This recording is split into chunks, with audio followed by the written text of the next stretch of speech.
Okay, so it's 11 o'clock. I'm going to go ahead and get started. It's 11 o'clock Pacific time. This is February 21st, 2016, and I have Eric Dollard on the call. Eric, can you hear me okay? Yeah. Okay, we might as well go ahead and get started here. Let's see here. Back in early December, I went down to Eric's lab and spent a few days there and filmed quite a bit of stuff. We went out to the seismic lines and did a little tour around the shop. Everybody can kind of see all the equipment that's been accumulating. And also talked a little bit about Lone Pine Writings and did an interview with Steve McGreevy. We did a little shoot of Eric doing the network experiment on the bench. And I think the only little video segment I have left to put up on YouTube, which I'll do here in the near future, is Eric was talking about some old tubes in a old reference book, and we'll just put a description in the YouTube video what that's about. But that's kind of a little short, couple-minute segment. Also, let's see. Eric is going to be speaking at the 2016 Energy Science and Technology Conference in Hayden, Idaho. That's going to be in July 8, 9, and 10. And the website for that is EnergyScienceConference.com. We limit that to about 150 people, and there's already only about maybe 40, maybe 41, 42 seats left. But that is 4.5 months away, so there's plenty of time to send in payments and everything, and we'll cover a little bit about what Eric's presentation is going to be about. About 2 weeks ago, we released notebooks 4 and 5 out of a 5-part series. Actually, Eric is already on notebook number 8. So, Eric, do you want to take a minute and kind of explain what? Actually, before going into the books, do you want to talk about what your presentation at the conference is going to be about? Basically, the presentation is going to be a continuation of the extraluminal presentation. Okay, and that's the talk you gave, I think, in 2014? Yeah, the year before last. Okay, so in 2014, the presentation was Extraluminal Transmission Systems of Tesla and Alexanderson. And do you want to explain, maybe take about a minute to explain what that presentation was about and what you're leading into with the next presentation? Yeah, that presentation was kind of a layman-orientated pictorial presentation to lay the groundwork of the history and the basic terminology, how this factor of the speed of light came to be and how it entered all of the equations and led to relativity. And then there was a quick run-through of the Tesla Colorado Springs and the Bolinas Alexanderson antenna and some more practical type of transmission structures like the Los Angeles Department of Water and Power transmission line and then transformer resonances. None of it was in any detail or allowed for any calculation. This time around, it's not going to be layman-orientated. It's going to be more engineering-orientated, and the mathematics is going to be fully developed with the emphasis on what's called the equivalent network of these devices, or what are known as analog computers, and the theory and the development of the concept of the analog computer, and then its application primarily to the Bolinas Alexanderson antenna, and then, if there's enough time, to the Colorado Springs. And there'll be numerous practical examples in the beginning that lead up to it, such as a common electric railway line and then a phone line running between two towns. And so familiarity can be gained, and the emphasis again will be showing that the velocity of light really is a numerical and dimensional coefficient. It really doesn't have a lot to do with the speed of transmission, or there might not even be a speed at all. Okay. And so, so that'll be the presentation at the conference. And then what is the title of the presentation going to be? Oh, that's still being hashed out. I think I gave you a... okay. Yeah, electrical transmission. Yeah, electrical transmission in multiple coordinate systems. Right. Okay, and there is a description. It'll be one or two short paragraphs, which I'll be putting up on the conference website. And let's see. Now on notebooks 1 through 5, recently we released notebooks 4 and 5, which you refer to as the J.J. Thomson and Steinmetz notebooks. But there's also notebooks 1 through 3 that come before that. We decided to put out notebooks 4 and 5 first because after your presentation at last year's conference, The Power of Ether as Related to Music and Electricity, that ended with you going into some of these equations and straightening out some of the mathematical stuff that was in some of J.J. Thomson's work. And there was such a huge response with people being interested in more on J.J. Thomson that's kind of why we released these first. Do you want to give a little synopsis of what notebooks 4 and 5 are, the ones that we just released about 2 weeks ago? Well, the whole series of notebooks, including the ones that I'm writing now, are based on the extraluminal presentation and the upcoming presentation. Notebook number 4 is the untangling and deciphering of the chapter on the Faraday tube in J.J. Thomson's book, Recent Researches in Electricity and Magnetism. And I don't think anyone has ever untangled them before. And the emphasis was to show how resistance comes about inside of a metallic so-called inductor and define its dimensions so that in later notebooks it will be known exactly what resistance is. The notebook prior to that, notebook number 3, develops inductance and capacitance, and then notebooks 1 and 2 are basically the prior presentation verbatim, just written down for the more layman-orientated type of situation. And then notebook number 5 is a result of a paper I spent. Yeah. Okay, it sounded like there was a little bit of interference on the line. Okay, it seems like it kind of cleared up now. Okay. Okay, go ahead. Somebody's transmitting. So, yeah, notebook number 5 is based on a somewhat obscure paper by Steinmetz that allows you to accurately calculate the forces on the conductors in the transmission system from the magnetic standpoint and utilize it. Eric? Yeah. Yes, it sounds like when you start talking that there's like some vibration noise that's coming over your phone that starts to get louder. Well, it's not the phone. The cord it's is something twisted. in between. Okay, that sounds okay right now. Yeah. Okay, go ahead. Sorry, I just wanted to kind of get this chance to clear that up. So basically, I've been struggling with trying to come up with these equations on the force of my own because the material that's in physics books is completely useless. And that's putting it mildly. So you can't get anything out of a physics book that will even allow you to perform the most rudimentary electrical calculations. The stuff is just pure garbage. So Steinmetz wrote this paper showing how the forces really come about. And then in his book, Impulses, Waves, and Discharges, he shows you how to make the transformation from magnetic to dielectric. So I was able to calculate the dielectric forces as well as the magnetic forces and show the relationship between the two, and then put the whole thing in a basic algebraic form that finally leads to a Heaviside equation for the forces themselves.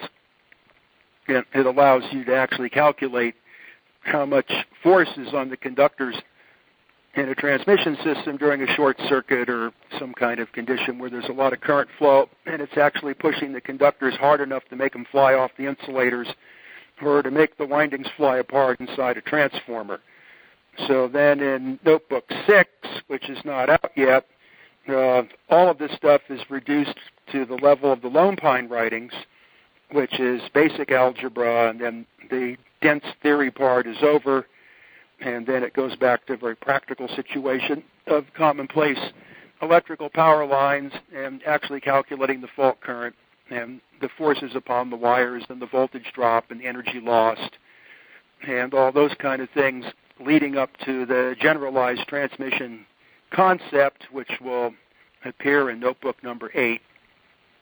And then notebooks 9 and 10 will probably bring this into the actual calculation of Tesla transformers and Alexanderson antennas. We'll have to see how it goes. So, because I'm being very methodical about laying a groundwork for everything, and that takes about 100 pages for each basic idea. So this is probably going to be about a 1,500-page collection of notebooks.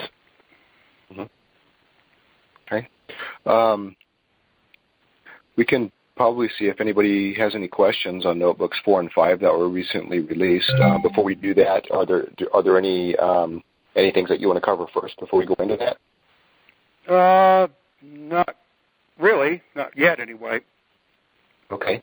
Well, what we'll do is, if you're listening to this call right now, everybody is pretty much muted out. But if you have a question on these recent notebooks that were released, the Thompson and Steinmetz notebooks, which were available on powerofather.com, you can hit 5 and the asterisk, and that'll give me a little symbol next to your phone number, and I'll call out your last 4 digits of your phone number, and you can hit 4 asterisk, and that will unmute you, and then you can ask your question. So does anybody have any questions on those notebooks? Just hit 5 and the asterisk.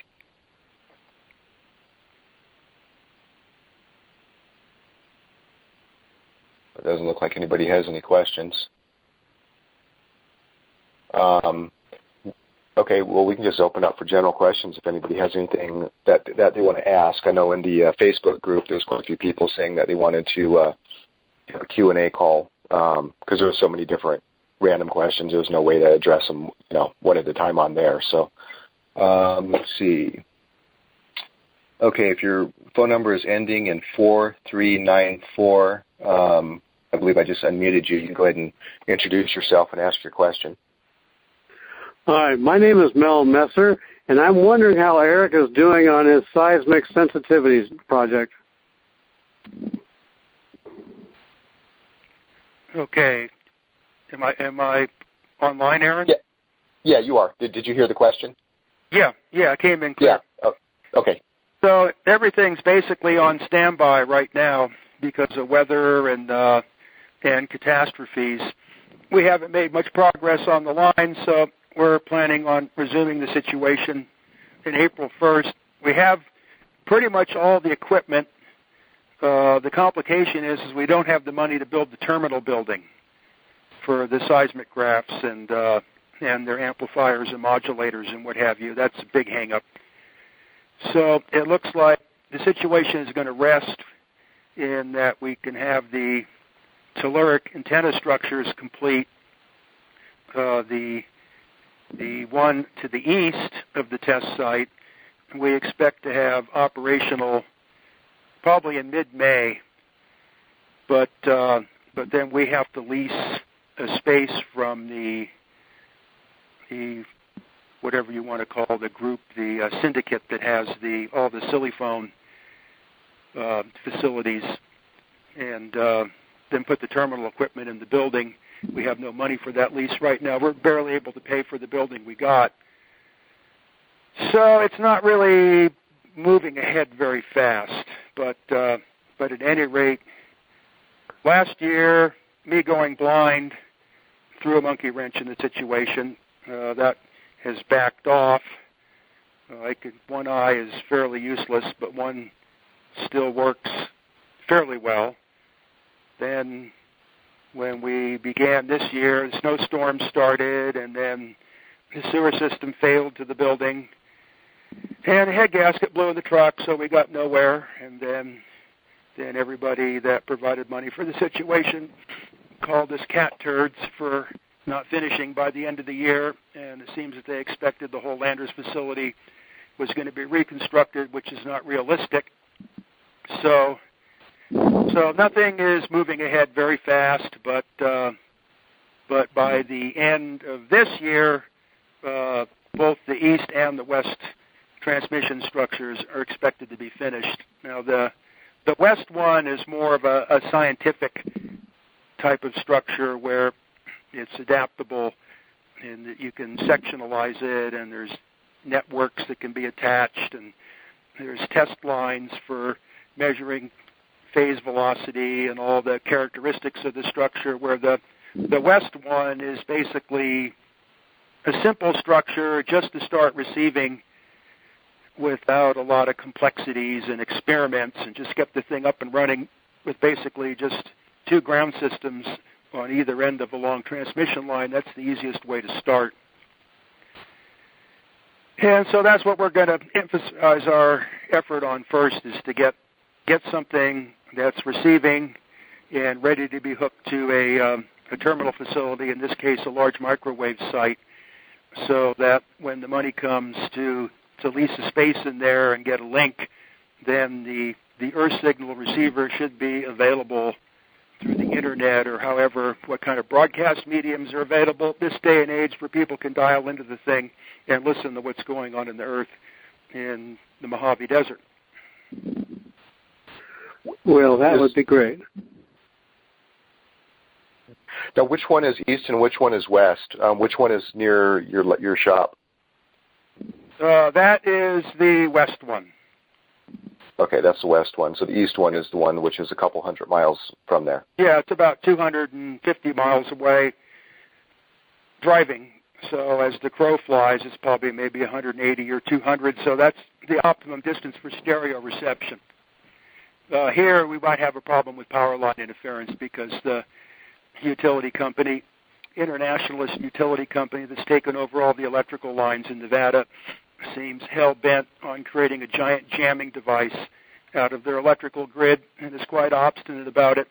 So we're afraid that the structure here might only be useful for mathematical study purposes, and will not be good for reception. So we can't really get these things out where we want them, because of for one thing, to put up 40 or 50 utility poles is beyond anything we can afford or do between the 2 of us.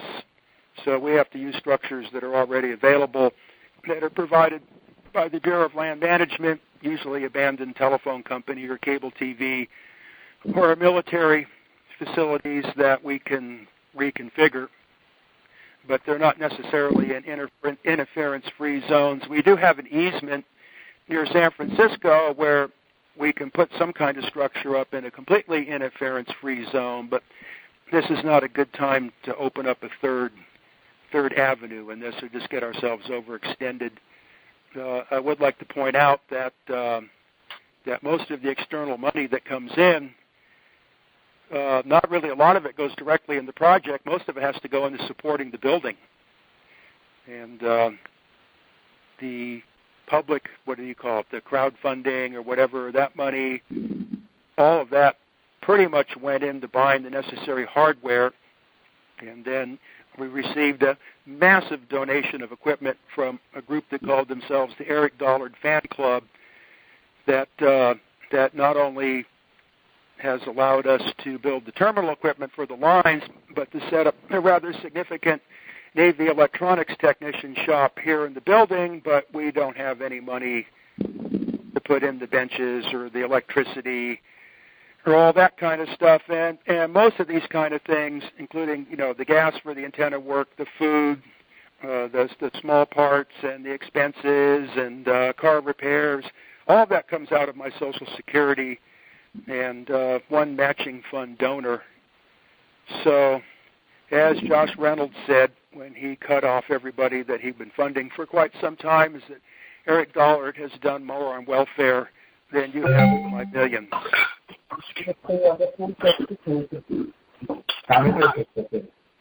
So, do you have more questions about the seismic project?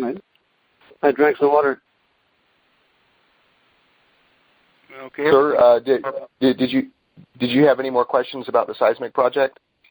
No, but thank you for asking. I'll contact you on Facebook. Okay, thank you. Yeah. Hey, Eric, is there anything you might be able to mention about other applications of the transmission lines once everything is up and running besides seismic forecasting? The main emphasis of the project is the continuation of what I was doing at RCA Bolinas, which is developing a ship-to-shore communication system. Uh-huh. So that's initially what RCA had set me on in 1974. And neither the district vice president nor myself knew anything about Tesla back then. I had discovered a lot of what Tesla was doing on my own in the laboratory that was provided to me, where the equipment was provided to me to build the laboratory in my parents' garage. So RCA was on its last legs, radio was becoming obsolete, and the satellites were taking over, so my job was to figure out some way to come up with a new ship-to-shore communication system to revitalize the business, but that took about 20 years to figure out.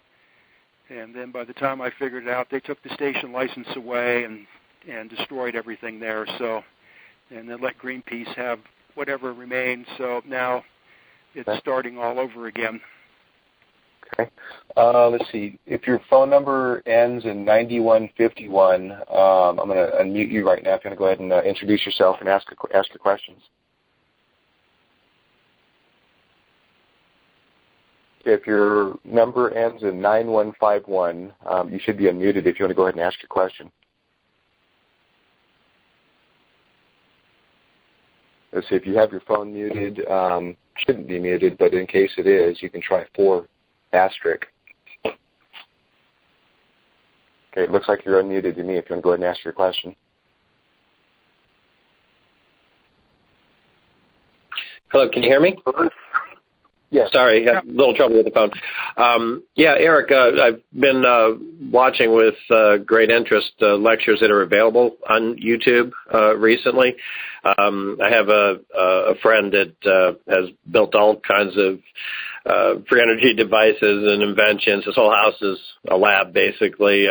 We've been just very interested in what you've been doing, but I am a little bit new to it. So I have 2 questions. First, there are 2 lectures available online on YouTube: The Origin of Energy Synthesis, and then one other one that covers a lot of history. And is there any others that have been published or could be republished, or are they all being tied up by the Tesla group? The San Francisco Tesla Society has still held one back. What I did get had to be gotten very covertly and what have you. They really wanted to sit on all this stuff. So what's out is out, and there was one final one on the Alexanderson system and the Bolinas transmitting site that didn't make it. I see. Okay. My other question had to do with some material from The Origin of Energy Synthesis. You gave a fantastic description there of lines of force and how you need to visualize ether and dielectric and magnetic flows. We found that very useful, especially the equations you included with that. And a thought occurred to me that, since I'm kind of a very visual person, I've seen some people try to use a CAD program to diagram some of the electrical forces in various motors and things like that. It makes it very easy to understand. I was wondering if there was any possibility maybe someone in your network or that you work with might be able to do something similar with some of this information so that it's a little bit more clear. I had watched how you had diagrammed the 4 different poles and then later expanded it to 8 poles and talked about the math and how these things play out in a coordinate system. And it just occurred to me that if it was possible to graph these things within a full coordinate system and just watch the points dance around, might be able to find some relationships that work out. In particular, if you had a weighted point for each of the 8 operators, it might be interesting to see if any of those points maintained any constant or predictable distances relative to each other over the course of a cycle. It might produce something akin to the cymatics experiments of magnetic fluid when current is passed through them, where they create platonic solids, things of that nature. I just thought that would provide like a visual 3D representation of some of the resonant frequencies being created over the course of a cycle. And I just want to know if you had given that any thought, or if anybody that tried to do that you were aware of. Well, yeah, that would be lovely if there was a field mapping situation, because to do it, but with regular mathematics, the labor is just insane. But no one, well, you have to remember basically that I'm a feral human and I don't really have contact with the human race. So there's not really a lot of people around that I can engage with in this stuff. The few that I have turned out to be useless or worse. So basically it's just me and Justin, and, on the mechanical level of things. That's something that would be important to do a field mapping of a lot of this stuff to see, how the longitudinal and transverse elements play out. But it's just simply there's nobody there to do it. I don't. Well, it's not a skill that I have, but I was hoping maybe bringing it up on this call, someone might take an interest and sort of volunteer their expertise in trying to do that with your equations. So I guess I'll just leave it there and hope somebody can pick up on this and definitely publish on YouTube so we can see. Yeah, well, the equations for the field mapping itself would have to be developed to begin with, which is a big project. So the best I can do is to deal with it with the regular methods of wave analysis, traveling waves and standing waves, and the end results, to bring it to a level of potential and current rather than flux densities and directions. And even that is a mathematical nightmare. I mean, just a simple pair of wires on glass insulators handling a telephone call is the general solution to that transmission line has never been completed. It's beyond human comprehension, not alone dealing with the network of conductors and the configuration of a Tesla transformer or motor windings or all that to figure out what kind of wave propagation is going between. I'd have to have somebody that, is a PhD mathematician to assist me with that.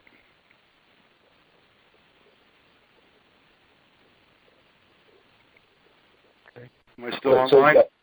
Yeah, well, thank you for your answer. Okay. Okay, thank you. Okay, let's see if your phone number ends in 8441. I'm unmuting you right now. You can go ahead and introduce yourself and ask your questions. Thank you, Aaron. Francis from Nebraska. 3 questions, really, if I can. I'm sure all the listeners out there would want to be praying for your eye. Eric, did you poke it by a branch out there in the woods? Is it cataracts, glaucoma, what?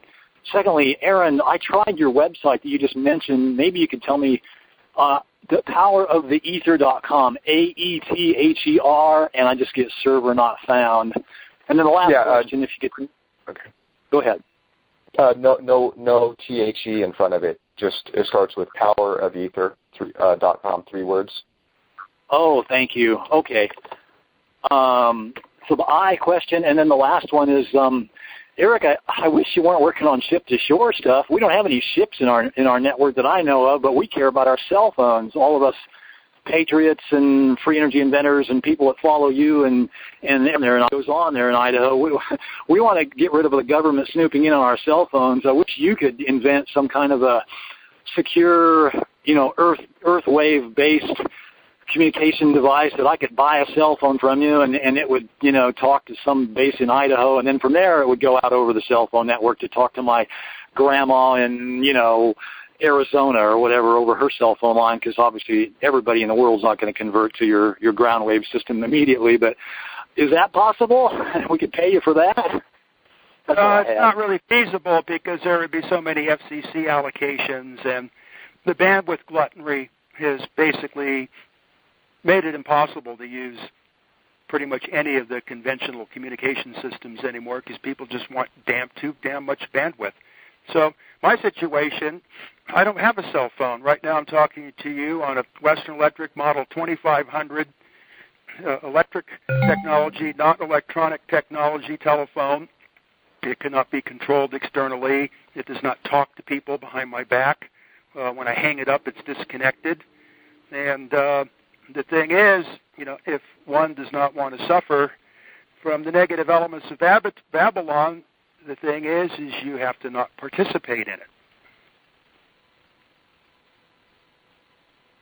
Okay, that's all. I have lots of other questions, but I'll let other callers jump in here. Mine are all pretty esoteric and stuff, and maybe in the end I'll get some more in. Thank you very much. Okay. Well, if you want to go ahead and nobody else has their hand raised right now, if you want to go ahead and ask a couple of those questions, go for it. Oh, super. Let's see. You were working on was it a CIG, some kind of a spiral-bound thing that you two wouldn't just face each other, and what all was that capable of, other than just putting a tube in between and seeing a galaxy spin, inside of that vacuum tube or whatever? Was there what other fantastic things could that invention do, or what was that capable of? Thanks. Well, it wasn't really an invention. What it was is basically two Tesla transformers pointed at each other, running in push-pull. It was basically a continuation of Nikola Tesla's vacuum tube research and some of Philo Farnsworth's vacuum tube research.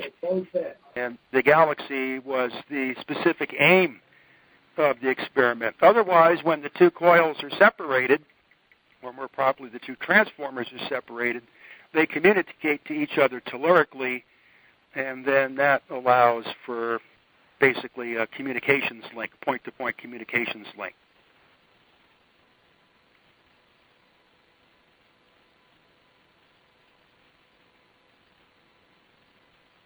Okay. Did you have any other questions?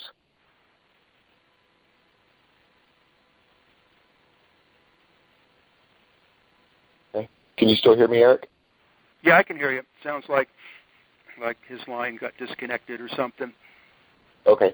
Well, I'll go ahead and mute him out, and if he has another question, he can ask that when we open up here in a bit. Let's see. Hey, Aaron, I am Mario. Yeah, Mario, you have a question for Eric? Yes, Mr. Eric, what will be a functional thinking explanation concerning the ball lightning phenomenon storms? Oh, I'm not quite certain. I can't quite understand what you're saying. Did you get the question, Aaron? Yeah, were you asking what is Eric's perspective on ball lightning? Yes, exactly. Okay. Well, did you hear that, Eric? Yeah, I mean, I haven't really had an opportunity to. What I made in the bulb was one thing, but how ball lightning comes about or whatever in nature, it doesn't happen often enough to really study. But I did find out recently from Steve McGreevy that there's a place where these type of luminations occur on a regular basis in Texas. I forgot exactly what the location is.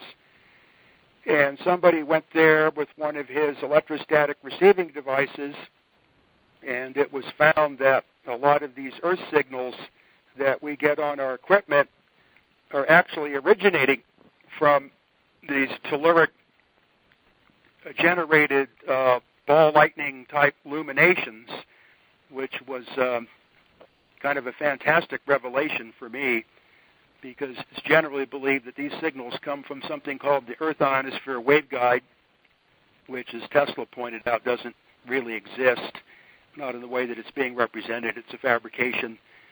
And my research at Landers showed me that most of these signals are originating from inside the Earth rather than outside the Earth. So it's quite possible the ball lightning is some kind of focal region between an external electric field exterior to the Earth and a telluric electric field interior to the Earth, and it's a convergence point where then you get the illumination. But that's a theory, but it seems that it's plausible. I would say that's a good possibility of how it's coming about. So it's very similar to the convergence or the cosmic superimposition that occurs in the two Tesla dielectric fields, where you get the galaxies and the balls and the planets and the suns and all the cosmic formations in the middle. Seems to be a similar type of process. It's interesting that Walter Russell actually drew a series of diagrams of this whole process in a book he wrote. I got it on the shelf here somewhere. This Secrets of Lights or some situation. I forgot the title, but as esoteric and as far out there as a lot of his diagrams seem, some of them are very interesting portrayals of the actions of forces in nature that are not acknowledged by establishment science. Thank you, Eric. Okay, thanks, Mario. Let's see, if your phone number ends in 9771, I'm unmuting you right now if you want to go ahead and introduce yourself and ask your question. Hey, my name's Michael Lease. I'm fascinated with the work that's out there and I'm really glad you guys have pulled together like this forum and stuff and just watching it unfold. I've got this little project called the Magnavox Research Project, and I'm into Tesla coils and stuff like that. And part of it, I got a couple questions here. One is on the etheric field.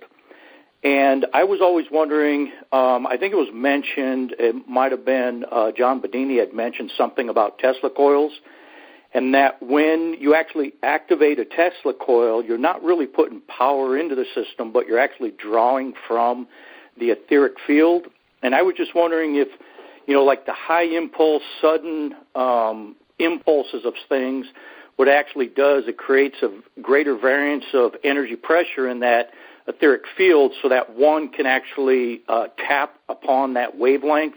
You're not really creating anything or putting anything into the system, but you're just moving that field around so that you can either charge or discharge according to your resonant attunement to things, or, like an antenna, so you're actually pushing out a wavelength, and on the other end, you're actually picking up that wavelength. So I was just wondering if according to how you're pulsing that Tesla coil, you're just basically activating the etheric field that's already there, and then on the other end of that receiving system, that you're just getting the flow of that energy back to your system. Yeah, I'm not quite certain what you mean by the etheric field, or I haven't experienced any of the devices tapping into any energy. The only working example of that I know of is the Tesla Colorado Springs unit that managed to somehow communicate with the electrical system of the Earth, and then the electrical activity of the transformers became much more intense than could be accounted for by the electricity supplied by the power transformer. So now it's hard to say if that was an accumulated energy, like a resonance over a period of time where the magnification factor of the Earth played an important part, and then the energy that he put in came back later. But from what the switchboard operator described, J.J. O'Neill book, it appears to me that Tesla actually tapped into some kind of how would you say, energy field, or the flow of the interplanetary flow of electricity that normally you can't access. That makes sense, and the only reason why I'm saying that is because basically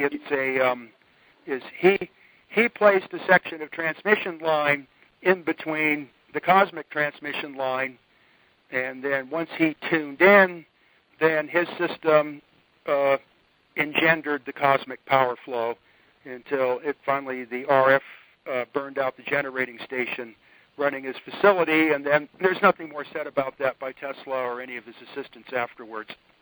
Okay.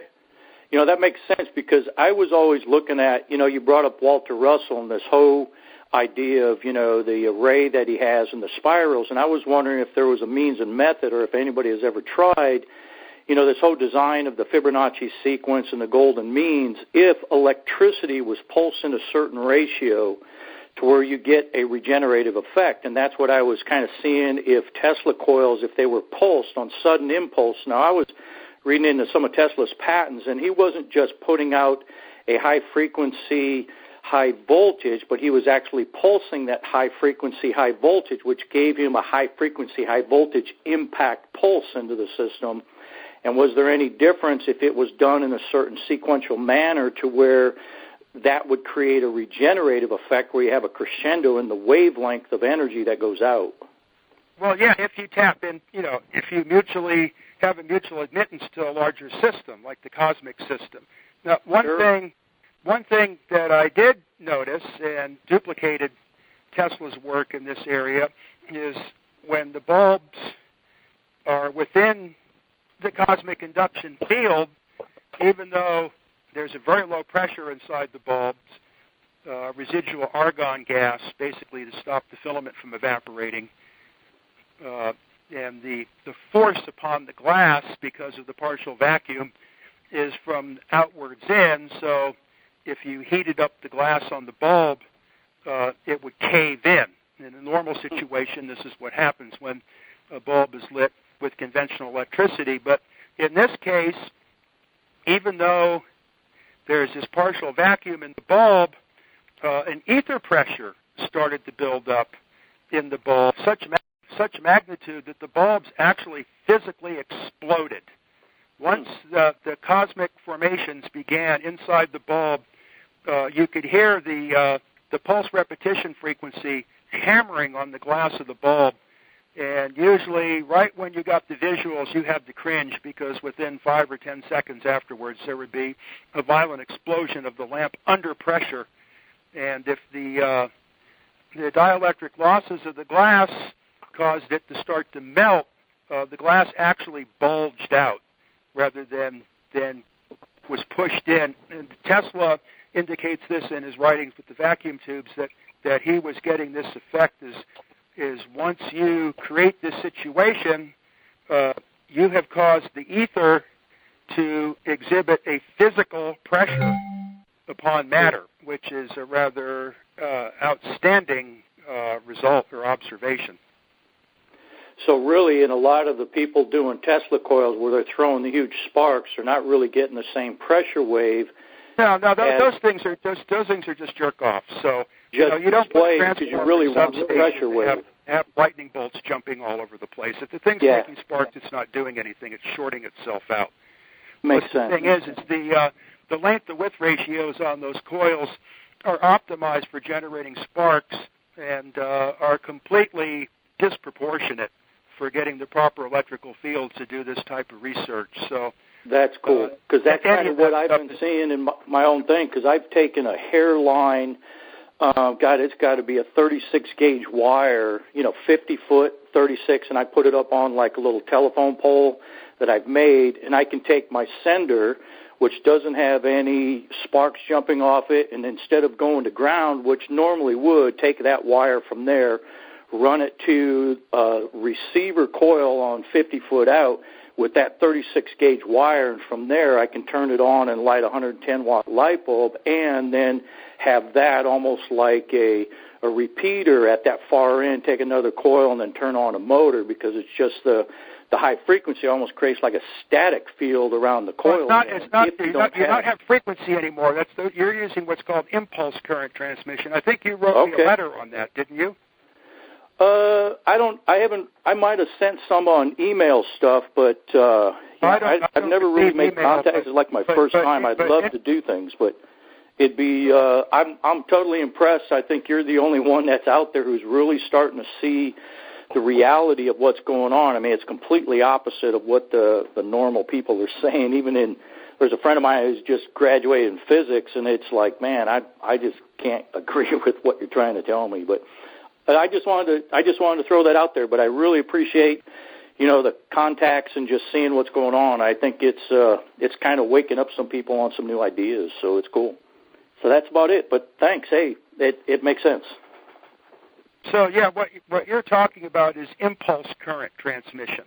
It's a frequency. It's an imaginary frequency in decibels per second, not cycles per second. And there's a very abrupt transition. And it seems like Tesla did numerous experiments in this area with the one-wire transmission. And the type of transmission involved along the one wire is neither conduction nor is it conventional electric field wave propagation. It's some other type of very obscure electrical wave that all knowledge has been forgotten It's called the Sturfus wave.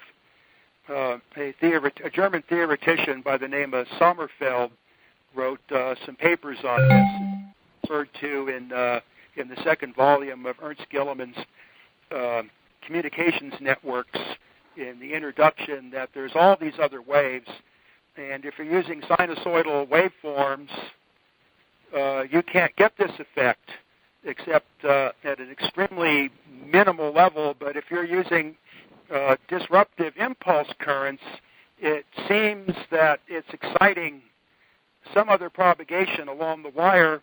And when Tesla took a dive at Wardenclyffe, and there was this massive flood of electrical experimentation that followed until finally Franklin Delano Roosevelt, when he was Assistant Secretary of the Navy, outlawed and put a stop to the whole thing. But in that period between around 1904 and 1912 to 1913, everybody under the sun was experimenting with all this stuff and trying to modify Tesla's patents and whatever.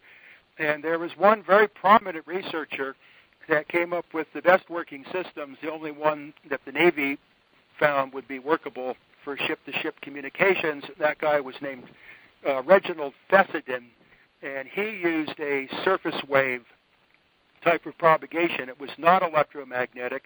There was another prominent electrical experimenter. I don't know his first name. His last name was Massey, and he had concocted a way to transmit along the existing magnetic lines of force of the Earth's magnetic field and use them as conductors for broadcasting purposes. So there is a whole plethora of electrical waves out there that are completely forgotten, and the physicists are the high priests of denial that say that all there is electromagnetism and there's nothing else, and then they can't define electromagnetism.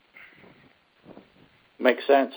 Yeah, because I believe there's a sea of energy, and we've just barely begun to see, the variance of frequencies or whatever we want to call it.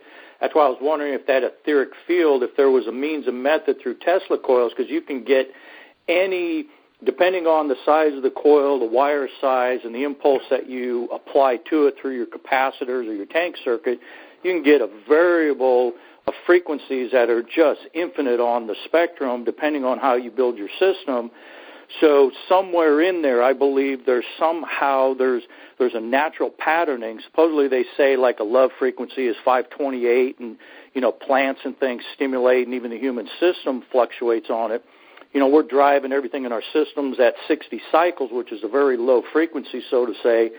I was figuring that Tesla was trying to work his stuff in millions of cycles, as he stated in one of his patents on, designing of transformers, that you can actually reach the speed of light by the multiple of, the quarter of that wavelength. So if you build your system and tap that 1/4 of that speed of light wavelength, that you're actually somewhat in harmonic resonance. It's like playing a low C note on a piano to reaching the high C note on the piano. If you tap the low C note, you're somewhat harmonically reaching that high C note.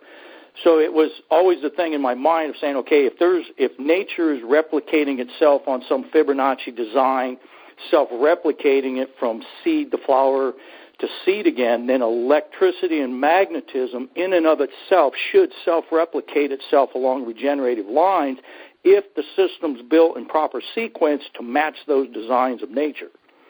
So it was just thought, but I totally appreciate what you guys are doing. So, thank you. Okay, I got to run to the bathroom really quick. I'll be right back.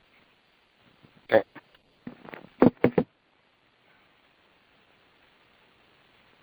Okay, if your number ends in 3810, I'm going to unmute you here in just a second when Eric gets back. And you can ask your question. And if you're joining, have recently joined our call here, we have Eric Dollard on the line. And okay, I'm back. Back. Okay. So yeah. So at any rate, with that last call, I would advise to be careful in a situation, because you might tap into something and get out of control, and then all of a sudden you end up with a nuclear blast. So my theory about how a nuclear explosion works, it has nothing to do with E equals mc squared whatsoever, but that somehow it triggers a disruptive dielectric discharge of the dielectric field of the Earth, and then all that induction comes thundering into the central point and produces the massive impulse of energy. And I don't think that's something you want to have happen on your workbench. Okay, let's see. We'll go ahead and open up for another question. If your number is ending in 3810, you're unmuted if you want to go ahead and introduce yourself and ask your question. Yeah, hi. My name is Alex Johnson, and I am an engineering student out of Colorado. And I am currently attempting to build a Tesla-style induction coil, the one which was wound separately in two parts. Are you familiar with what I'm referring to? I don't exactly know what you mean, but I'm familiar with all the coils that Tesla made. Yeah, I'll be a little more specific. It was referred to in his London lecture. It was a coil which was wound oppositely in two parts. The primary was wound on the inside of the secondary. And basically, he said he ran the circuit with a hairpin-like disruptive discharge spark gap interrupter. And I tried to replicate that coil, and I am having a little difficulty with the interrupter.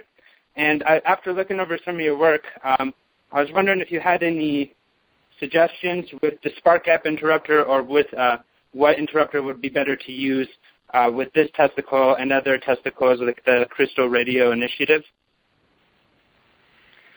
Well, that's the biggest complication in duplicating Tesla's work, because to date nobody has been able to duplicate his high-speed mercury switch. That's just simply beyond the capability of most experimenters. So the Marconi and the other people used what's called the rotary spark gap, where you have a disk with terminals on it, and then those terminals pass between the points of a spark gap and close the circuit. That's about the best that's available. Otherwise, I came up with a method using hydrogen thyrotrons and radar pulse transformers, but I think that stuff is very hard to find anymore, and I've lost all of it in the looting of past laboratories. I have no more equipment, nor do I have enough lifespan to really pick up on that avenue of research, but hydrogen thyrotron is the best way to go about it. You really don't want any spark at all. That's the thing. You want to switch. So, but in some situations, that might not be desirable, and you might just want to use alternating current, like in the Crystal Radio Initiative, where you're trying to do AM radio broadcasts. But then those same coils will produce interesting results with the disruptive discharge. So the rotary gap is probably about the best that's available. I would, research that and look at the various ones that Marconi and other people used and how they got the best rotating speeds and dwells and all that type of stuff. Otherwise, some kind of powerful mercury-wetted relays, but none of those things are really made for the voltage. So the device that Tesla refers to as the circuit controller, or what would be called the interrupter, or the brake was another name for it. That is one of the most difficult parts of the Tesla system to reproduce. Okay, thank you very much. And do you have any opinion on Litz wire used in the Crystal Radio Initiative coils? I read online that those were better for crystal radios. Yeah, Litz wire is, providing that it has the right dimensions, is good up to about maybe 2 or 3 megacycles. And then beyond that, usually a hollow conductor where, the metal is made thin so that it can take part in the process instead of being thick where the electricity can't get to the center. That's usually the way that I prefer because the stuff's more readily available. I got some very large rolls of Litz wire here if I can ever ever get to the point where I'm building the Tesla transformers for these AM transmitters I have sitting here. But that stuff's not easy to find, large gauge Litz wire. So it's not really for the Crystal Radio Initiative. I think if you just use the silver-plated coax, which serves as a piece of tubing, I think that's probably adequate for what's going on, because to try to find 10 gauge or 8 gauge Litz wire might turn out to be very difficult. And then the Litz wire strap for the primary, I don't know if anybody can find that. Now, there is a cable that was once available when the Bell telephone system was still intact. It's called Key Telephone System Cable, or KTS cable. And it's basically conventional telephone cable, but in a more flexible jacket and without the shield and all that. And all the pairs are specially interweaved to minimize crosstalk. And if you take a 25-pair KTS cable and you hook all the wires in parallel and make it just one conductor, that is a very effective form of Litz wire for forming the primaries of the Tesla transformers up to 3 megacycles. Beyond that, copper tubing will work just as good. Okay, thank you very much. And one last question. I'm sorry. I just was wondering if someone wanted to help you in building coils or just generally help around the lab, how would one do that? Yeah, I don't know, how you would get here or how you would habitate. The environment's pretty harsh. How you would travel or all that. And then, there's a certain security situation involved, so you would have to have some level of clearance. I can't just, invite anybody in here that I don't know. That's forbidden. So, of course, I know, and you've had trouble with that in the past. I was just wondering because I figured I'm not the only person out there who thinks what you're doing is amazing and, wants to contribute more than just money. But thank you very much. That's all I had. Okay, thank you. Let's see. Okay, if your phone number ends in 8610, I'm going to unmute you right now if you want to go ahead and introduce yourself and ask your question. Hi, my name is Jonathan Dallaire. I'm from Palm Springs, California. Good evening, Aaron and Eric. Thank you for having me on your phone call here. I've been recently... Yeah, thank you. I've been reading the paper Energy Defined by Dr. Dollard here, and I had a couple questions about that. Okay. And one of the concepts I got was if I had a rotating magnetic field, and depending on that frequency or the amount of time, revolutions per second, that would in turn create an electric magnet or motive force, which is voltage, I guess. So magnetism in turn creates voltage, and then it creates electromotive force. Voltage is the units, but electromotive force is the proper term. Okay, and then for instance, like an electrostatic generator, that would be the dielectric field under a frequency, and would that create then amperes or amps? Yeah, that creates what's called the displacement current. Okay, so you have four. You have 4 components. You have 2 voltages. That's why there's so much confusion about this subject, because this knowledge no longer exists, but voltage is a misleading term. That's just the unit. So you either have electromotive force, which is magnetism varying with respect to time, or you have an electrostatic potential, which is a ratio between the quantity of dielectric induction and the capacitance of whatever is holding the dielectric induction. So the electrostatic potential and the electromotive force are 2 completely different things, but the term voltage confuses the 2. Now, it's the same thing with current. You can have the conduction current, which is basically the amount of magnetism in the system divided by the inductance holding the magnetism, or you can have a displacement current, which is the dielectric induction varying with respect to time. So the electromotive force and the displacement current are time variant, and the electrostatic potential and the conduction current are ratios or proportionalities in the field itself.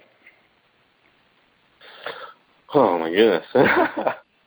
Because how I kind of got it was in a way one can create the other, but I guess I need to kind of read it a little bit further. Well, yeah, I mean, if you have a displacement current flowing through a capacitor and then that connects to a transmission line, well, that displacement current then becomes a conduction current when it gets in the transmission line, and then it can create a magnetic field. So in that way, the dielectric field is consumed into the displacement current, which then turns into a conduction current when it gets outside of the capacitor, and then that energy in turn produces the magnetic field, and then the whole situation is also reversible. So when I start learning about these different parts or components now, these fields, I can then, in a sense, get into the synthesis part that you speak of. Right. Which now most of us think that the generation of electricity comes from giant magnets moving around in a rotation, and that magnetic field is the only way that I'm going to get any sort of work done. But in a way, there's other ways to skin the cat, and we're not even looking at it. But now, if I were to go with the displacement current way of generating electricity, would I still have the opposing force that would be found like in a generator conventionally, where the load is felt? Or is that what you're trying to get at, where they're like... That's never been determined. So, the electrostatic generator, like the Van de Graaff generator, for example, that's also a generator of electrical energy, but it becomes very difficult to define the relationship between the forces and the energy. Tesla even wrote a paper on that when the Van de Graaff generator was developed, is that he could not pinpoint the correlation between mechanical energy and electrical energy, that it seemed to be inaccessible, but he felt very confident because of the law of conservation of energy that the two were tied together. But that's something that needs to be determined, is what's going on in an electrostatic generator force-wise. Is the mechanical energy in equal to the electrical energy out? That's not something that you're going to find any information on, because no one's ever done those tests, and no one's interested in doing those tests as far as academia and what have you. Oh, can I ask one more question about transients and impulses and whatnot? Yeah. If I have time. Go ahead. I've been looking at using capacitors basically to go in series of the 60 hertz AC signal, so I can bring what I'm hoping, I guess, is the voltage down, or the voltage and current down, so that capacitor doesn't blow up, instead of using a resistor. But they were saying that if I do not have a resistor there, I could have transients that pass through that dielectric and damage the LED. Now, is there a relationship between these transients that are passing through that capacitor and that resistor that's absorbing those transients to like a hairpin circuit and a light bulb? Well, I don't know, you got kind of a number of things mixed up here, but you have to remember that the current through capacitor is proportional to the rate of change of the potential or the flux involved. So at 60 cycles a second, it's going to exhibit a certain impedance, which might be right to light up the LED, and then you won't be wasting any energy in heating any resistor up. But a harmonic, like the third harmonic of 180 cycles per second, if that becomes predominant in the system, or if there's a sudden change in the potential that occurs, in a course of hundreds of microseconds, and all of a sudden that current's going to skyrocket. The capacitor is basically going to drop out of the circuit, and the LED is going to be best hooked to the power line. So if you want to do something like that, it's better to use an inductance coil than rather than a capacitor.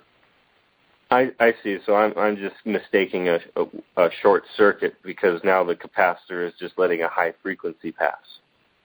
Yeah, the admittance of the capacitor is proportional to the frequency. So at DC, the capacitor has no admittance. It'll just charge up, and that'll be the end of the deal. But if you have an infinite step from zero voltage to some defined voltage that occurs in microseconds, well, then all of a sudden the admittance of the capacitor is infinite, and you might as well just have a wire connected across it, and then there'll be no more opposition to current flow, and then whatever on the load end will be destroyed. So if you use an inductance, the situation is the other way around. The faster the variation, the more impedance, but the problem is inductances are heavier and they're expensive, and then it starts to become kind of impractical.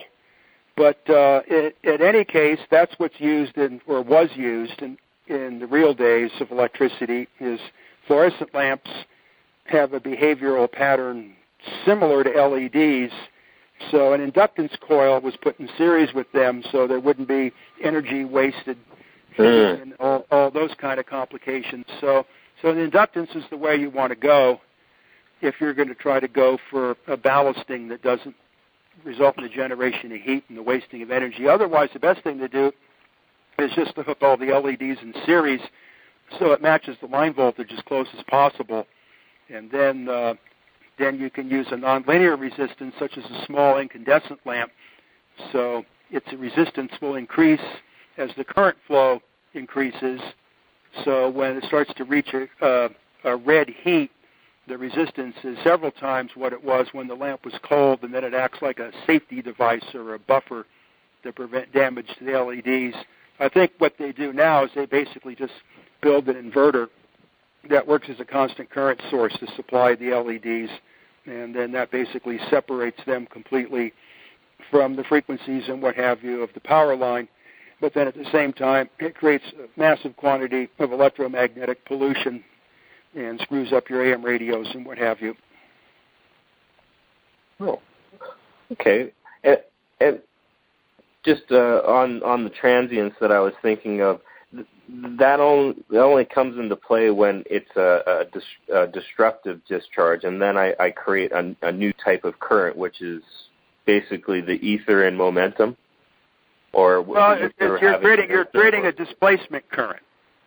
So the electrostatic field is changing because you're charging it or discharging it, and during that interval, it's like if you take a capacitor while it's discharged and you connect it directly across the constant potential, you're going to get a very loud snap.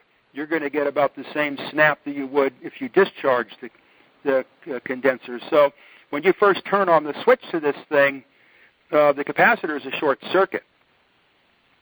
That's your step transient, and you'll burn out everything that's connected in series with it. Okay. Well, thank you very much, Dr. Dollarton, for answering my questions. You've you've helped me to see more about the electrical side of things or electrical engineering than any one of my conventional teachers have. But in turn, you've also allowed me to see conventional science a lot better. So thank you very much. Okay, you're welcome. Okay, thank you. So if let's see, Eric, we're on an hour and 9 minutes right now. Do you want to? You have time to keep going? You up to it, or? Yeah, I might as well keep going. That's why I drank all this coffee. Okay. So if anybody has any questions, if you hit 5**, that'll give a little flag next to your phone number, and we'll know you have a question. Okay, if your number is ending 7947, I just unmuted you. Go ahead and introduce yourself and ask your question. Hi, Aaron. This is Jeff Idaho, number one seek for this year. Hey, Eric, I really appreciate all your stuff recently on the J.J. Thompson stuff on the time and space and lifespan. It's going to be put to good work in the next few months on a couple different things. Now, I have a very important question on your research before. dealing with some brain questions. Can you tell me the volume of area that your orchestra encompassed for your 10 kilowatt Bolinas measurements with your Chinese symphony? Can you give me a guess? 3 or 4 feet? Oh, I'm not. Like a cosmic bulb size, small, big. Oh, you mean what was inside the lamps? No. You said you could feel like the vibrations of different frequencies, like an orchestra. They were in different locations. Just like. Oh, that's the Earth stereo. That's a shortwave reception. Oh, okay. What volume? What area was that? What sort of cubic volume would you say that was? You're talking about the entire Earth ionosphere transmission waveguide. No, but near you said that you could almost like reach out and touch. Oh, yeah, it was basically a 10 by 10. The terminal building at Landers. Okay, all right. So they were all within that 10-foot volume with the 10 kilowatts of discharge of the dual Tesla. Oh, there's no 10 kilowatts of discharge. It was audio amplifiers and shortwave radio receivers. Oh, so that didn't have any cosmic induction generator work with it. No, it's just simply a. Oh, I see. Okay. VHF receiving system. It's a special receiver where you have 2 antennas, and you receive in stereo, and the Earth becomes the concert hall. So how much phase shift was there between the two, would you think? Well, it depends on ionospheric conditions, but there could be any phase shift. It could be a few degrees. It could be multiples of cycles. It depends upon the situation. That's what causes such a unique type of stereo. Yeah. Well, I was just curious because you said it was unique that one time. It was really stood out real well. So you don't really have the okay. Can you tell me the order of books if you're going to get to the Hans Kaiser stuff at all, or is that like way down the list? I didn't quite get that question. The Hans Kaiser rewrite? Oh, is that okay. Way down the list? I've kind of put that on standby right now because I'm so busy doing this other stuff. I've gone through. I read the book. It's kind of very convoluted about how it goes about things, and there are a number of significant errors in there. The complication is the copies I have, a lot of because it's all this tiny, very tiny handwriting and whatever, a lot of things just simply can't be read. Do you need a new copy? Because they reprinted his work, I think. I found one location where they reprinted. I need a copy that's legible. Okay, all right. I'll try and find a copy that was legible. That would help, but I'm not planning on starting that until after this whole presentation's over and what have you. That's next year's project. Yeah, that's fine. So what books come out next? 1, 2, and 3, and then some Versa? Well, the Versa thing is the Hans Kaiser project. Oh, okay. All right. Good. So right now, I'm working on the extraluminal and the upcoming presentation, and that's all directed towards the Alexanderson Antenna Project. So it's like killing 3 birds with 1 stone. Right.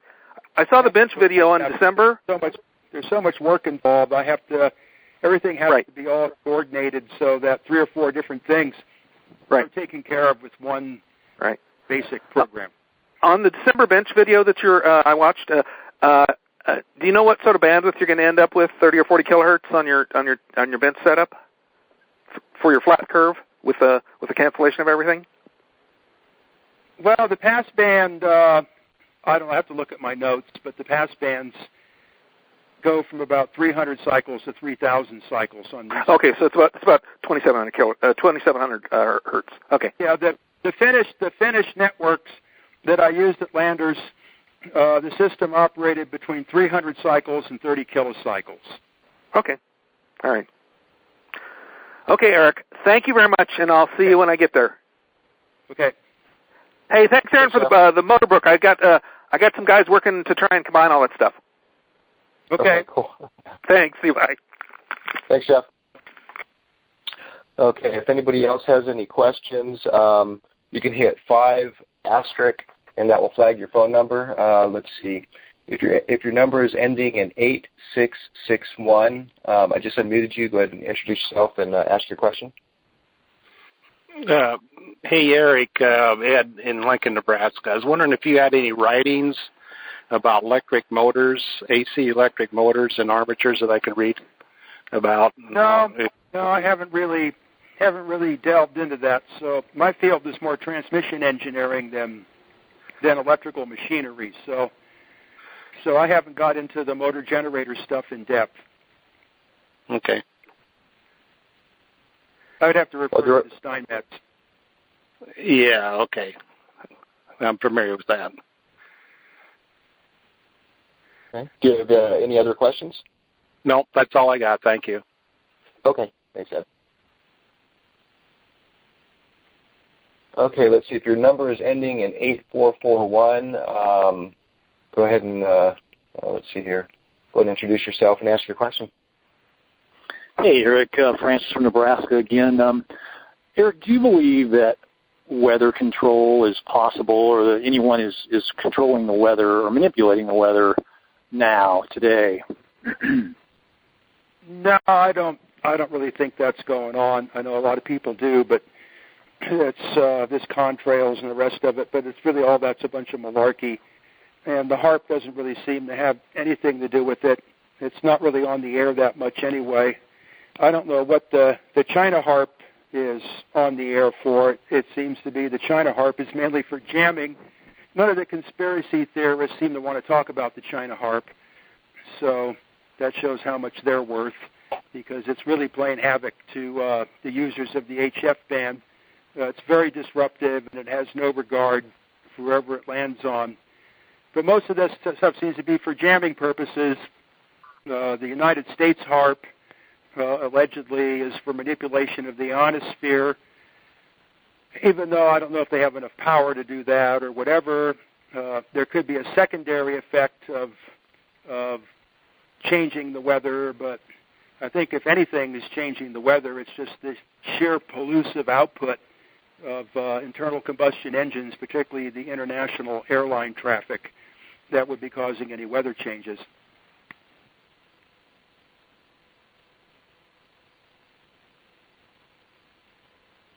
Okay. Do you have any other questions, Francis?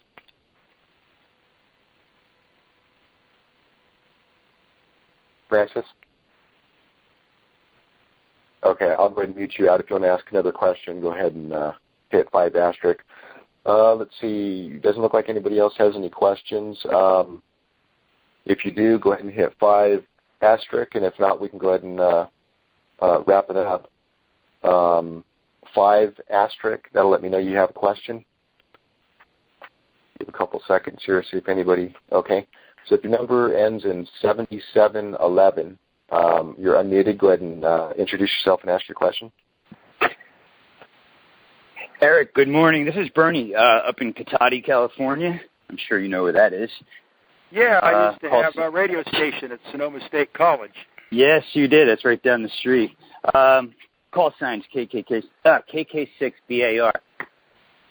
My old lady has been listening to your voice playing on my computer for the past 6 months, and now I'm on the phone with you, and she's rolling my eyes. I just wanted to ask if you were going to talk any more about your concept of hollow Earth, that there is no core. Well, that's my belief. Heard you say that yeah, me too. I've come to the same belief as well. I was just wondering if you were able to elaborate more on that idea. Well, yeah, I mean, in my mind... And why you have that idea? Like, how did you get to that point to understand that concept? Well, it's that idea's been around for a long time. It's one of those things that, ran around in Borderlands. But the observations of my seismic monitoring system at Landers, which was the mechanical end, it was basically a seismograph, a somewhat conventional seismograph in the pens and the inks and the pickup and all that, but I had a power amplification of roughly 10 to 100 million in between the pickup and the chart recorder, so that I could watch the entire Earth vibrate. And after each one of these major events, like in Chile or Japan or whatever, the Earth is seen to ring like a bell. Right. Okay. So if the Earth is going to ring like a bell, it would have to be hollow, because if according to the theory that there's this viscous molten rock material and a liquid core, and all that, right. Yeah, it doesn't make sense. That would dampen out all the vibrations. Now, just recently, Steve McGreevy played a recording for me. I think he's got this on his website of what somebody did back in the days when this stuff all used to go on magnetic tape and wasn't digitized. Is someone took one of these super slow instrumentation recorders and then took the tape and put it on like 15 inches per second or whatever the highest speed, and the earthquakes are these banging noises, and it sounds like basically sounds kind of like an automobile body. It has a metallic sound to it, and it's like if you're banging on the fender or something, right? So it's again there's this kind of the same boundary condition, and then just from all the decades of me building things and dealing with physical science and mathematics, just coming to understand is this concept that the gravity keeps getting stronger and stronger and stronger until you get to the singularity in the center where it's of extraordinary magnitudes has never really made any sense. And in my mind, from my experience with the physical world, is there would have to be some point in which the gravity reverses. So there would be some kind of average value point where all of a sudden the vector going towards the inside, the pushing, would get weaker and weaker, and then you would reach a null. Right. After and that then point, then there would be an internal surface, and then the gravity would go back out the other way again. Exactly. And it's quite possible it could be a habitable environment with an internal ocean and a sun, which I refer to as a Farnsworth star, inside the center of the Earth. Right. There's actually a movie made about this called Journey to the Center of the Earth, where they got to this interior world, this counter space world, where you're standing, your legs are pointing outwards, not inwards when you're standing, and the gravity would be less there, and that would be a place where you would expect, like dinosaurs and all these things, that you would figure are really too big to operate. And the gravity on the surface of the Earth could have very well come from inside the Earth. But, of course, these things are all speculations. But from my observations and my experience with the physical world, that's how I see it. Right, I agree, too. I'm working on some coil designs that kind of replicate what you were just saying. I'm not sure what these things will do yet. I haven't plugged them. I haven't powered them up or anything, but it's a very interesting and new concept. I've never seen this coil design anywhere else. Let's see, what else did I want to ask you? Did you ever, the diagram, I'm sorry, I stutter a little bit when I get excited. You know the diagram where you see, it's a drawing, you see the concentric rings to the dielectric center, and then you see the electric dotted line going from pole to pole. You know what diagram I'm talking about? Yeah, the electric field diagram around a transistor. The electric field diagram, right. And you see the two poles in the center, to the left and the right. Did you ever think of a concept where it would not be, it would kind of violate the right-hand rule of, the magnetism at 90 degrees? Do you ever think of a concept that it would be in a spiraling form around a conductor? Well, not around the conductor, but around the system of conductors. Not right. So system of conductors. Taking that diagram and connecting those concentric rings to make it look like a spiral, and then it would spiral all the way to the. I have a picture of it. I could send it to you. It makes perfect sense once you see it. Yeah, but I don't think it's I don't think that's physically realizable. You don't think that's actually what's really happening physically? No, not with the fields as the fields are.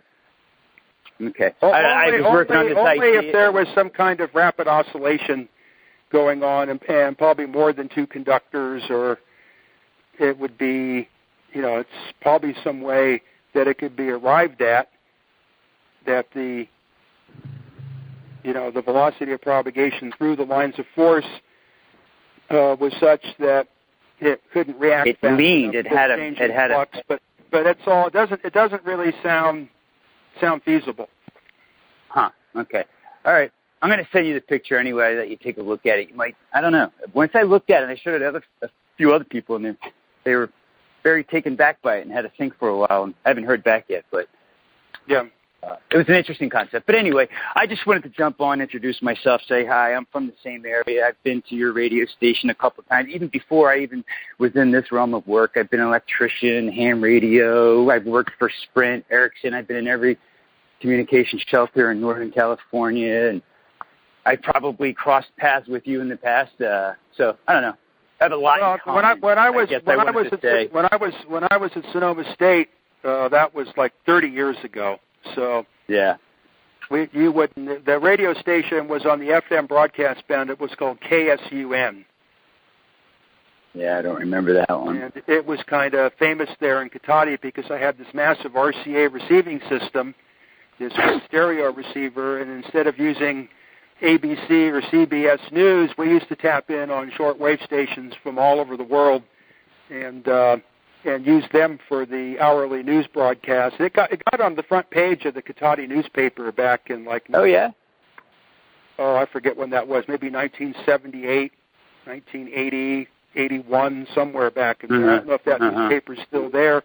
If you could find that photograph, I'd be interested in getting a copy of it if they keep records. Sure. I'll dig it up.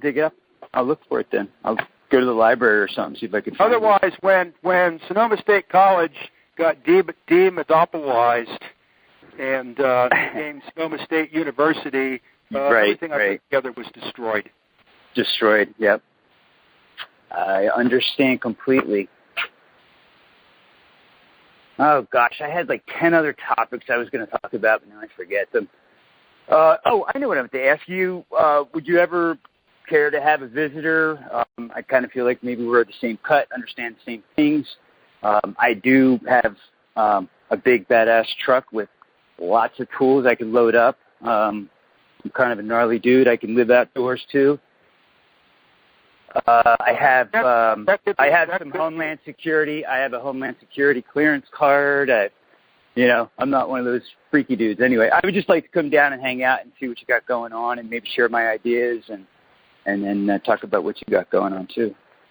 Yeah, well, you'll probably have to meet me in Lone Pine initially. Sure. Yeah, a coffee shop or something like that. Yeah. Yeah. All right. So you write. I'll reach out to you. Send a letter to Lone Pine, and then we can make arrangements from that point. All right. Okay. Yeah, I'd really like to show you the coil design I'm working on. It's pretty intriguing. All right. Well, I'll just reach out to Denny in the future. Then when I'm sick right now, I'm taking medication and stuff like that, so I can't really do much. But yeah, once I get better, I'll write to you, and maybe I can take a drive down there. It'd be 5-6 hours to get to Lone Pine, right? Yeah, it's probably more like 8 or 10 hours. Oh, all right. Yeah, well, either way, I'm just saying. Down the road. You either have to go through Reno or you have to go through Bakersfield. Right. I know both routes, yeah. Yeah. But what was your name again? Yeah, Bernie Riley. Okay. KK6BAR. Are you still in the radio? Are you still operating? Well, my PRC, I can't seem to find a working PRC 47, so I've been off the air. And then my base station KPH, that got and destroyed several years ago. So yeah, we probably know RCA is no more, and so I can't. It's really hard for me to be active to get another HF antenna field back together. That's not. At an estimated cost of $50,000 per antenna, 15 acres of land minimum, I am not seeing that in this lifetime. Right. Yeah, I hear you. Hey, do you know anybody at the Elkins Training Institute in Tamales? Do you know any of those guys? I've divorced myself of that whole part. From that whole area, huh? Yeah. We call it the occupied territories. It has become that. You're absolutely right. All right, man. Well, good luck to you. Best of luck. I hope you feel better with your eye and everything. I didn't know you had a bum eye now. I know what it's like to try and work and not feel well, and yeah, it was appreciate kind of that kind of that kind of suffering isn't fun. So I'm sorry to hear that. All right, so I'm going to head out, and it's nice talking to you, and look forward to meeting you soon. Hopefully, I'm going to get out to what is it, Ohio? Is that Ohio for that conference? Idaho. Yeah, that's what it was. Yeah, hopefully I'll get out there and see you out there. Okay. Okay, thanks for your questions, Barney. Yes, sir. Yeah, take care, you guys. Okay, thanks. Let's see. Okay, the number is ending in 4638. Go ahead and introduce yourself and ask the question. Yeah, hi, Aaron. Hi, Eric. It's Bruce up here in Rhode Island. Eric, one of your videos, I remember hearing this right. You can validate it for me. When you were running your Tesla coil setup and you were burning the patterns in the wood, I think you said that you were exciting the resonant transformers with a cathode modulated power oscillator. If that's what you were using there, is that a reasonable way to try to generate a pulsed waveform? Yeah, it's called a keyer. So you turn the RF amplifier on and off with a modulator or a keyer. Okay. So the devices, there's MOSFET devices available this day and age to do that, so you don't have to use all those hard-to-find radar modulator tubes. All right, and you'd use the MOSFET in the or cathode circuit of the vacuum. If you don't want exotic waveforms, you can just use mercury-wetted relays. Okay. Yeah, and what sort of what kind of a rate can you get with turning a relay on and off? What kind of well, you just have pulse rate.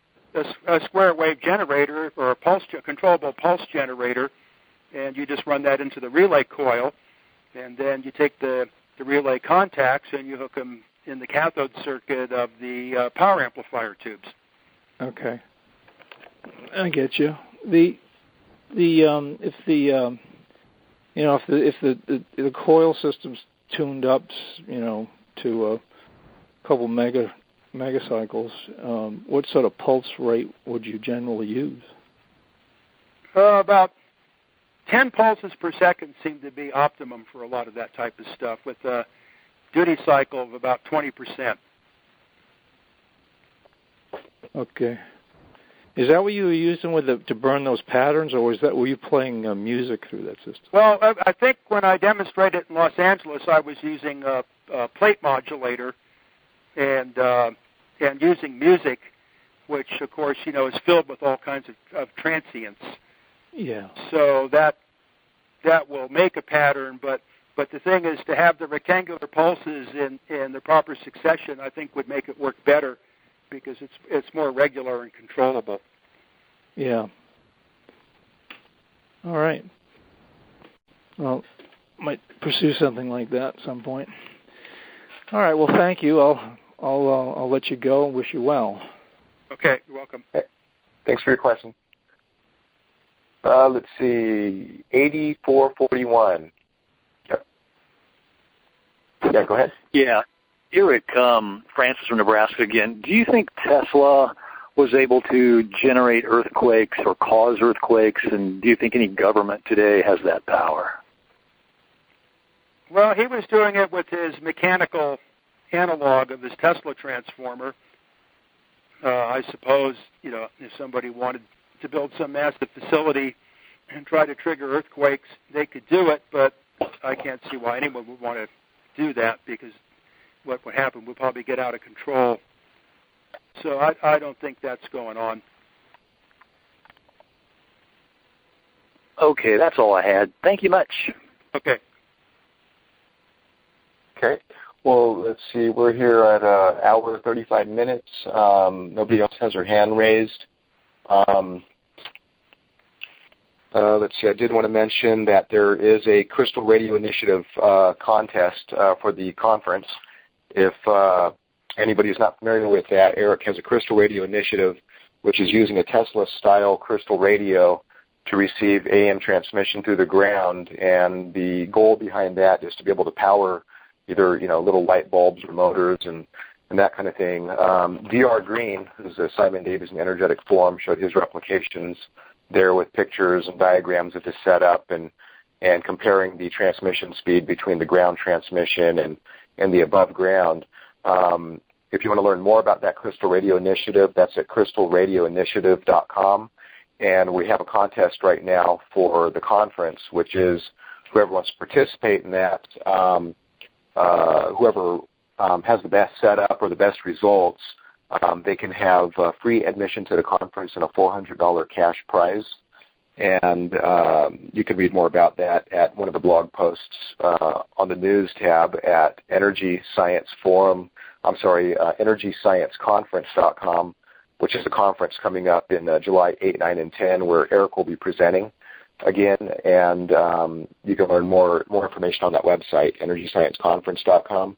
Let's see. We do have in Eric's books, notebooks number 1 through 3 out of that series, which is an extension of the extraluminal transmission presentation.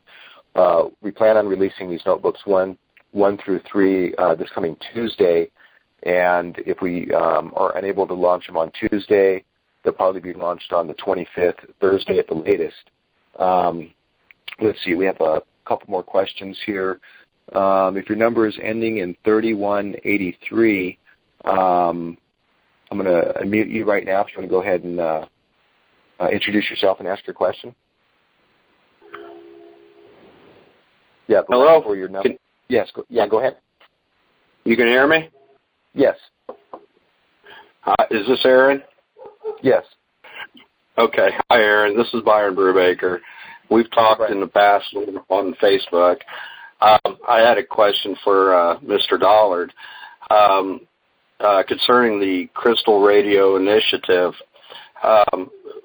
What is your best results so far? My personal results? Yes, sir. None, because I don't have any equipment to do it with. Okay. I'm getting other people to do it. Okay.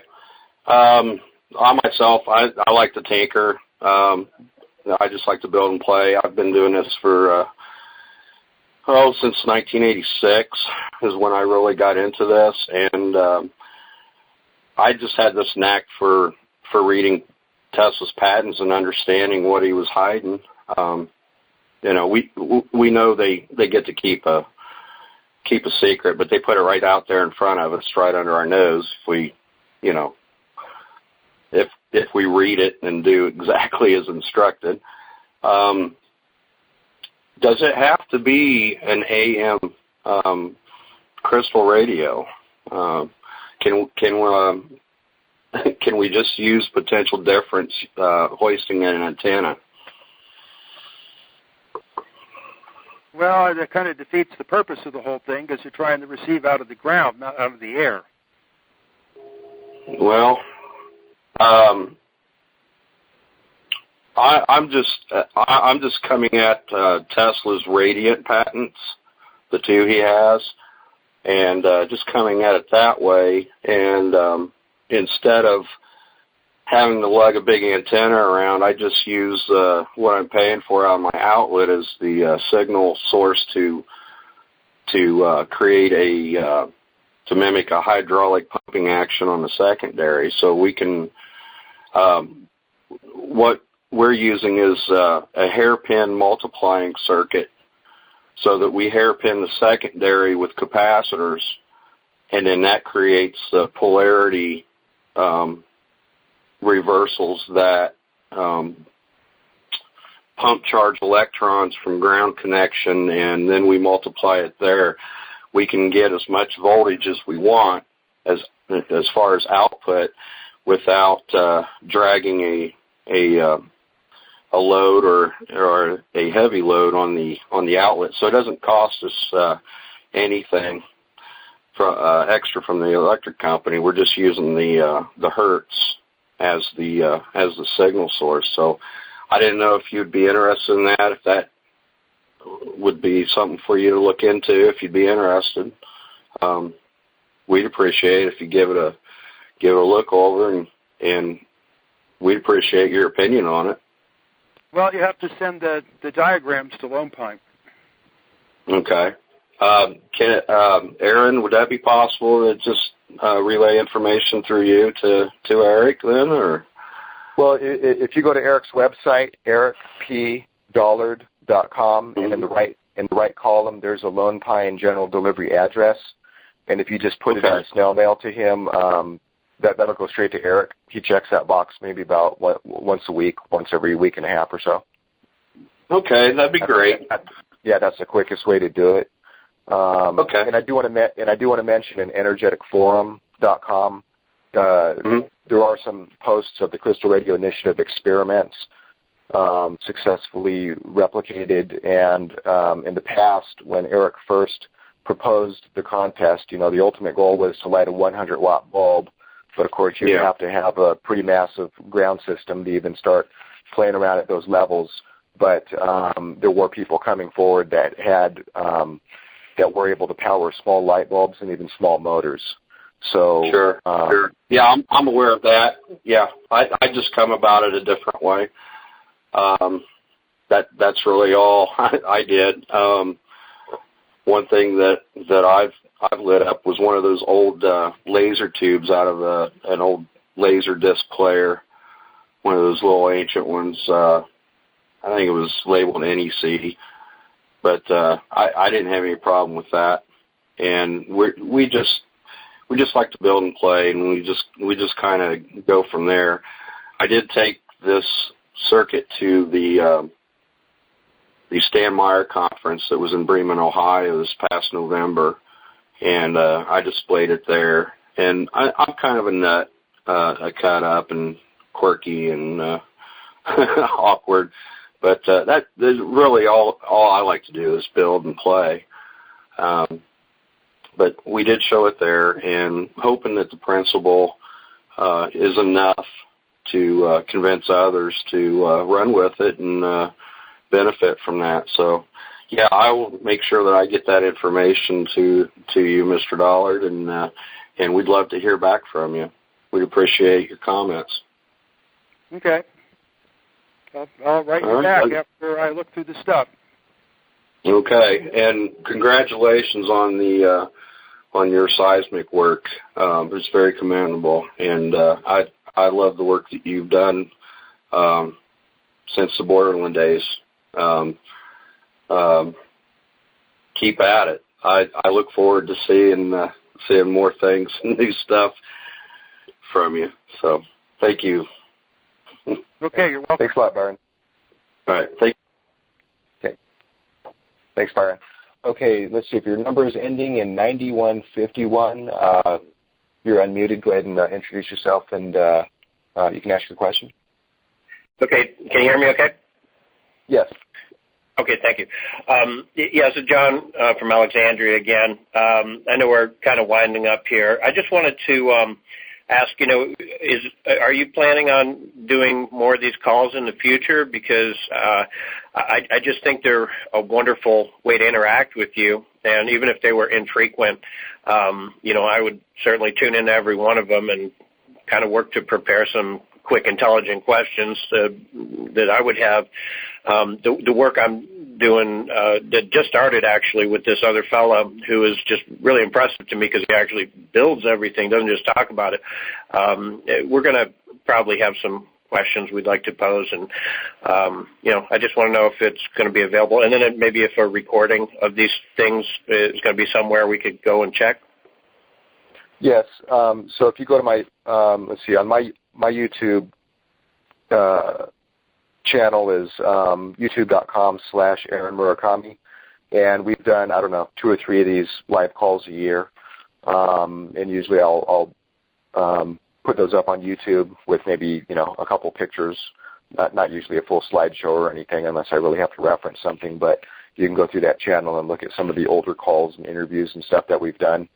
And we do plan on doing more. It just depends on whenever Eric's schedule and my schedule can sync up when he happens to be back at the shop. And we can do these.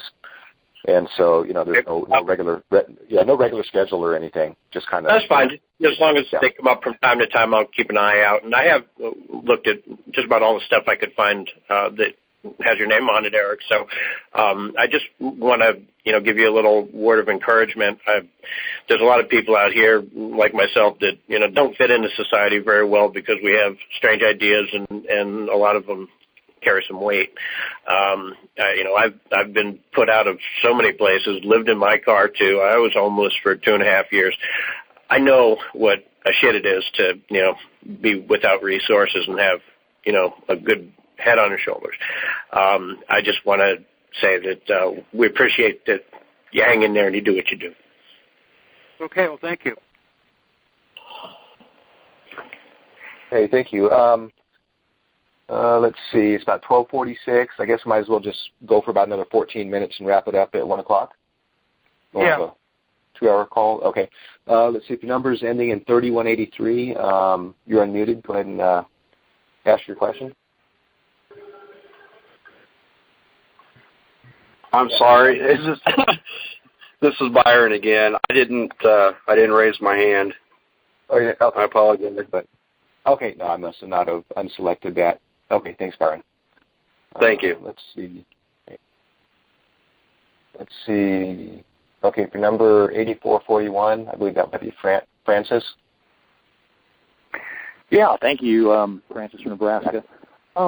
Eric, do you choose a feral existence, just because it's healthier? You recommend it for the rest of us? Or, like, even if you were a millionaire, you'd still live away from all those harmful cell phone tower, radiation and stuff? Or you just kind of do it out of necessity, and if we could ever raise enough money to get you financed like you deserve, you'd move back to the city and, live perhaps what most people consider a more normal life? I have no interest in living a normal life. So the feral existence is the existence. I'm sorry, I didn't hear the first part. You have experience living the normal life and you don't like it? Is that what you said? I'm not. I have no interest in this thing that people call lives. It's viewed as an impediment. So I've lived in my Toyota Corolla for 29 years, and it's just fine. I can't wait to get back outside and do it again next week. Okay, I can appreciate where you're coming from, the beauty of nature. It's just that we'd all benefit tremendously by having you around more people and lecturing and having a big extensive lab like Tesla that you could work in 14, 15 hours a day, and et cetera. Yeah, well, if I was working 14 or 16 hours a day, it would be, probably on this stuff here. But I'm not really enthused about living in society. It actually disgusts me, to be truthful.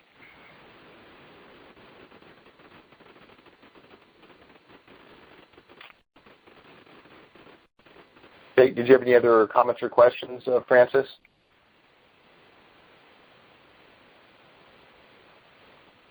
Hello? Can you still hear me okay? Yeah, I can hear you fine. Yeah, do you have any more questions or comments? I hope you do a short little pamphlet or book on your philosophy of life sometime, Eric, that's all. Thank you much. And likewise, Aaron, you guys have obviously have some good philosophical thoughts, so please do a short little pamphlet or whatever, article on the Internet, so that the rest of us can get wiser along those lines, too. I do have your article on synchronicities and stuff, Aaron, and I really appreciated that. That's all I have. Thanks a lot. Okay, thanks, Francis. Let's see.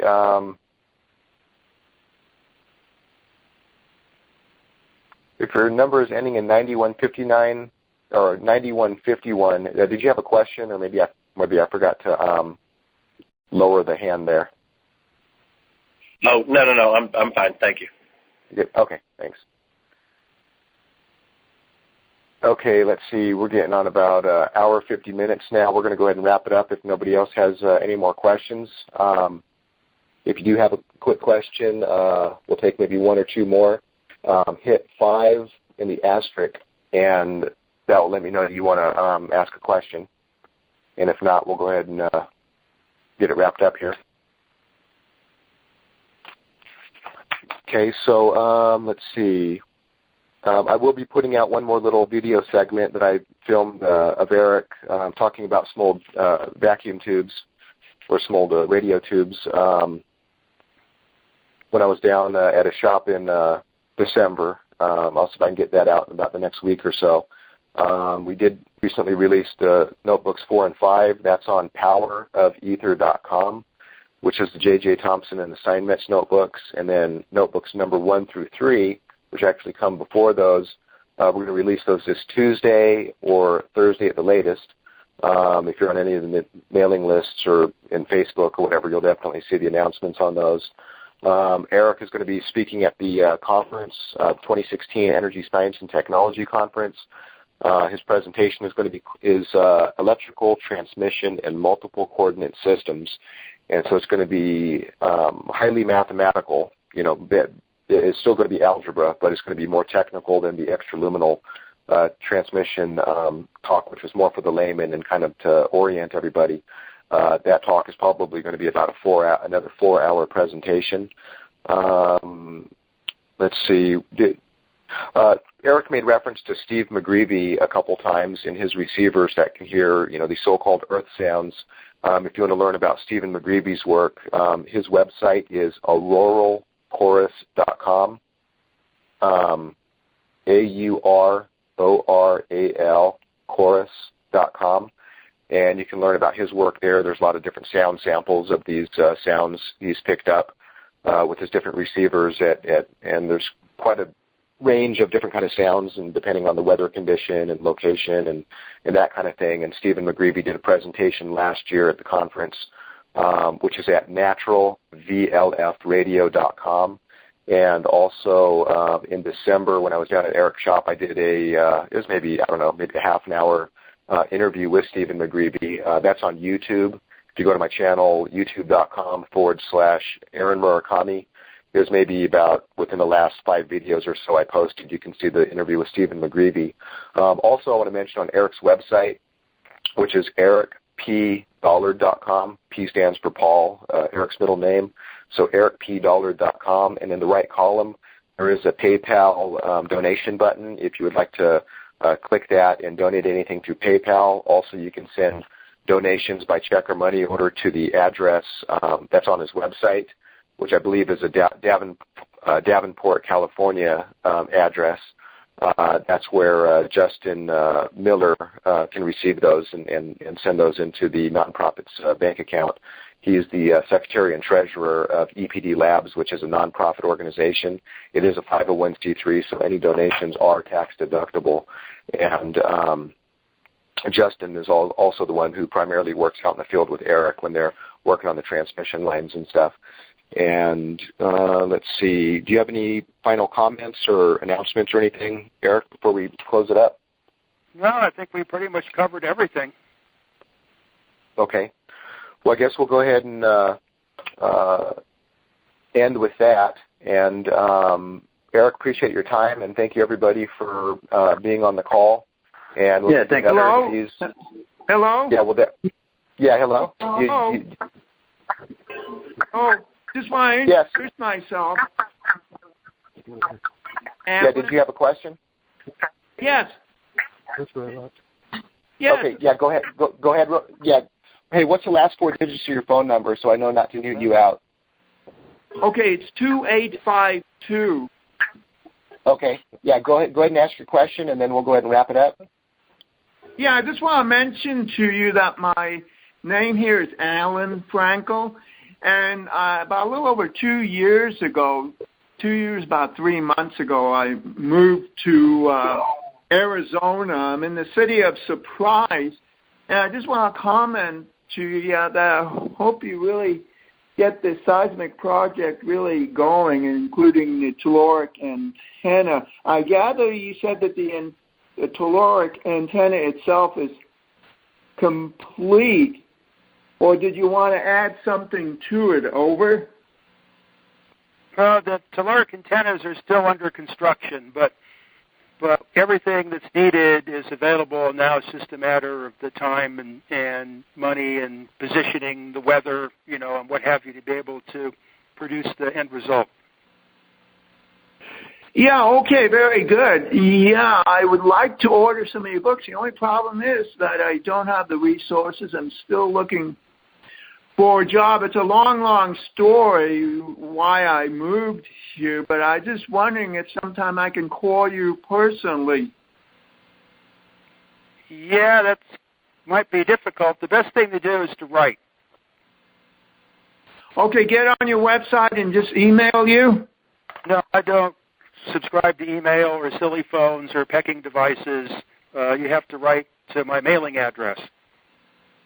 Yeah, if you go onto Eric's website at ericpdollar.com, in the right column, you'll see an address in Lone Pine, California, which is a general delivery address, and just drop it in the regular postal mail, and Eric will receive it.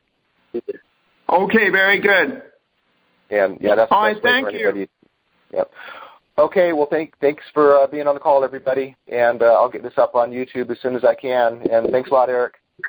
Okay. You're welcome. Thanks a lot, Eric. Okay. Thank you, Eric. Yeah, thanks, Eric. Okay, you're all welcome. You all right, too, Eric. take care.